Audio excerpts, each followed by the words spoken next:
Hello, and if we haven't met before, my name is Mariana Casale and I have come to read you a story. This is Swatch by Eley Williams from Attrib and Other Stories. Swatch.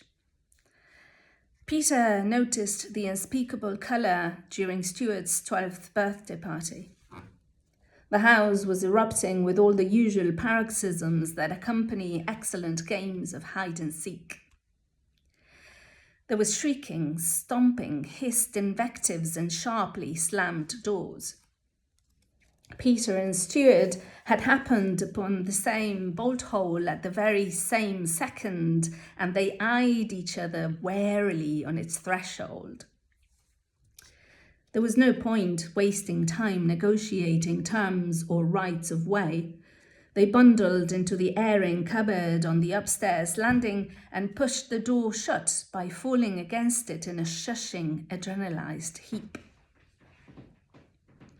In the airing cupboard, Peter and Stuart could hear bellows of triumph and dismay through the door for the first few minutes, and partygoers' footsteps came as occasional thunder in the corridor. Each time this happened, both boys covered their own mouths as if aware that some involuntary primal mechanism might prompt them to give an answering call and reveal their whereabouts. All returned to quiet soon, a triumph. They celebrated their success with hushed giggles and congratulatory dips of the elbows into each other's ribs.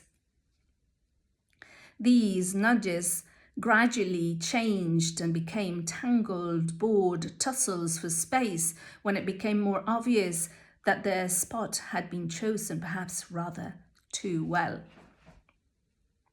It occurred to Peter that they had unwittingly committed to a whole new way of life. They had already endured sharing this airing cupboard for at least 30 years, or possibly a whole half an hour, and the initial giddy fear of possible discovery was transforming into horrified suspicion that they might never be found again. Stuart was not like Peter, and the birthday boy decided that he must put their cloistered time to good use. He produced a bag from his corduroy dungarees and with a solemn expression began demonstrating the best way to fit handfuls of marshmallows into Peter's mouth without causing suffocation. 5, 6, Stuart counted in whispered tones. Peter crouched a little tighter with his back against the water heater. His legs were beginning to go to sleep, but the twinge of incoming pins and needles and the discomfort of the heater's cold creep bloom across his back did not feel entirely bad. Peter was wearing his very favourite jumper, Hawaiian blue faux cotton that featured a volcanic red alien vinyl decal giving a thumbs up.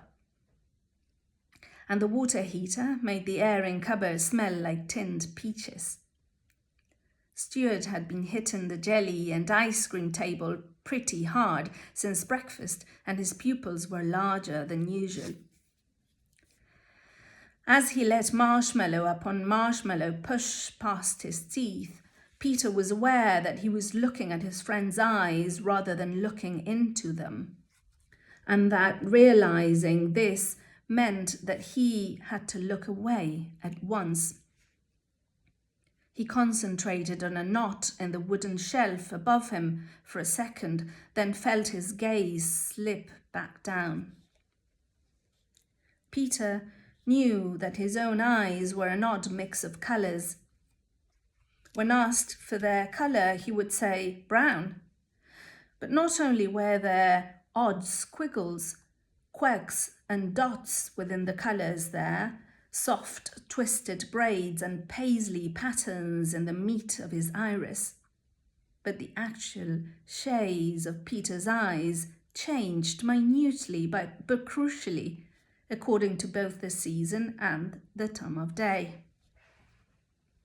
He saw cocoa latte in his eyes some days, truffle leather 3 during others. There was even a greenish contour of enchanted Eden 2 to be found if he examined his eye in strong morning light. Some years ago, Peter really leaned in against the bathroom mirror to work out what was going on there, straining on tiptoe above the sink and making sure that he did not knock over his dad's shaving cream or contact lens fluid. In this position, if Peter stared himself down in bright summer sun, he could see a notch of Tangier's flame in one of his eyes and the shadow of amethyst falls right beside it. At this discovery, Peter had not been at all sure that he liked the fact that infinite variety was playing out in his face, in a way that was so plain for all to see. He burst into tears, and his eyes grew hot, and the blue and orange there became more vibrant, cerulean shot through with scorched topaz. He had to stay in the bathroom with his head to the cool tiling for a good while before he felt brave enough to unlock the door and leave. He had mentioned the colours in his eye to his dad at bedtime that evening and made sure not to let fear etch into his voice. "You have hazel eyes," said his father. He was still wearing overalls and had speckles of dried paint above his eyebrow. "But the orange and the blue," Peter pressed, and his father turned on the bedside lamp to examine Peter's eyes very carefully, tutting and sticking, then gave a professional's nod. "Mud and milfoil," Peter's father said finally. "Pondweed and a vast, peaty, strong-flowing river. That's what I see. But you know, would you believe it? There are occasional kingfishers along the bank." He let Peter sit up a touch in bed. He smelt of calico, dust sheets, and turpentine, Peter's favourite smell in the whole world. "Do you know what a kingfisher is?" Peter had nodded, but his father was already tapping on his phone and bringing up pictures. Peter leaned in. "I knew that," he said. "Have you heard the word glakes before?" asked his dad. He let Peter look it up on his phone. "Chiefly Scots," Peter read there. "Go on." Peter hesitated, his eyes close to the phone's screen. Derisive deception or mockery," Peter said. The paint on his father's eyebrow had lowered at this, and Peter let him take the phone back and scroll a little. "This," he pointed, "is the one I meant. This is the meaning I mean. Under the number 2, that's it." "Chiefly Scottish," Peter said. "Go on." "Quick flashes of light," Peter read, and then he pulled his blanket up and asked if he could look once more at the pictures of kingfishers.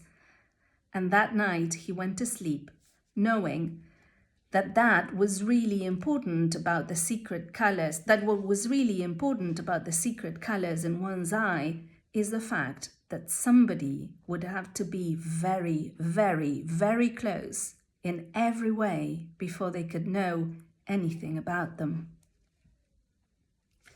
"You have to really shove them along the sides," Stuart was saying sternly as he pressed another marshmallow into Peter's mouth with his thumb. Stuart was training all his attention on the task at hand. Efficiency was not the only consideration with the current procedure, and as Stuart drew each marshmallow from the bag, he insisted on inspecting it with a specialist's courtesy before putting it in place alongside Peter's teeth. Peter tried not to breathe because he had a sense that not breathing in this circumstance might be important. He shifted against the water heater and studied his friend's irises a little more carefully. French vermouth? Was that a colour name? He thought about his dad's sample paint pot pyramid in the shop window and the magic names printed on their labels that you could say aloud and cast like spells. Atmosphere 1? Jade white? Ryan managed 14, Stuart said in a low but conversational voice, his hand dipping once again into the marshmallow bag. 14, and he could still sing the whole of the school song, and you could hear every word really clearly. Even the... And Peter watched Stuart's eyelids narrow as he sought the right word. The letters with the lines in them. The sharp ones, is and things. Peter's throat creaked or rumbled a taut, appreciative yes. Lift up your heart, Stuart sang quietly. As he emphasized the final glassy sibilant, his wide eyes drew even wider with wonder at the memory or the imagined memory of Ryan's performance. Peter squared his shoulders against the water heater and gave a trial run. Lift up your hearts. Lift, Stuart urged. Peter thought about the machine at the back of his father's shop. Customers could bring in an object or a picture or a fabric or a fleck of paint that they liked, and Peter's dad would pass it beneath a special lens so that the computer could run its program and mix a combination of all its millions of potential colors. You could reproduce the exact shade you wanted and take it home with you that day, sealed in a little tin. If the surface area is 0.5 centimeter in diameter, we can match it, promised the poster fixed next to the machine. Peter's dad had allowed him to blue tack this poster right onto the wall, and in the summer holidays, when the kingfishers in Peter's eyes were at their most obvious, the blue tack would swell an infinitesimal amount and the poster would sometimes slip to the floor. Lift, Stuart repeated. Lift, Peter said forcefully, but the word came out all disappointing and claggy, chewy somehow, and too muffled to be much use. He saw that Stuart frowned a little as he selected another marshmallow. Peter had always hated the school song. Above the swamps of subterfuge and shame, all the pupils around him would shout on the first day of every term, to the tune of a thudding piano, not needing to refer to their hymnals because they were so familiar with the lyrics. The deeds, the thoughts that honor may not name. The whole school would swallow cubic fathoms of dusty air and announce with one voice the lines to the assembly hall's polycell-textured ceiling. The halting tongue that dares not tell the whole. For whatever reason, Peter always imagined the other boys sitting next to him in their arranged ranks were all thinking about turning around to him as they sang, and that the secret skirmishing colours in their eyes would all be suddenly brighter. Lift up your... They would begin to pull at his blazer buttons and at his shirt. Peter could not sing this song without seeing in his mind's eye all these phantom bright-eyed boys closing in and tugging a brick red weight free from his chest. They would sing and he would fall to the parquet floor, and they would raise the messy thing way above their heads in their newly brick red and glossy hands. Stuart was reaching once more for the bag. 13. Both boys heard the hand fall upon the cupboard's door handle, and at the same time, and Peter, mouth glazing over, watched his friend's extraordinary and unnameable eyes dart to the door, appalled and thrilled in equal measure. That was Swatch by Eley Williams. What does it feel like to be truly seen? And what is it like to be so close to somebody that you can tell all the little squiggles and flashes of light in their eyes and name their color? Thank you very much for listening, and see you next time.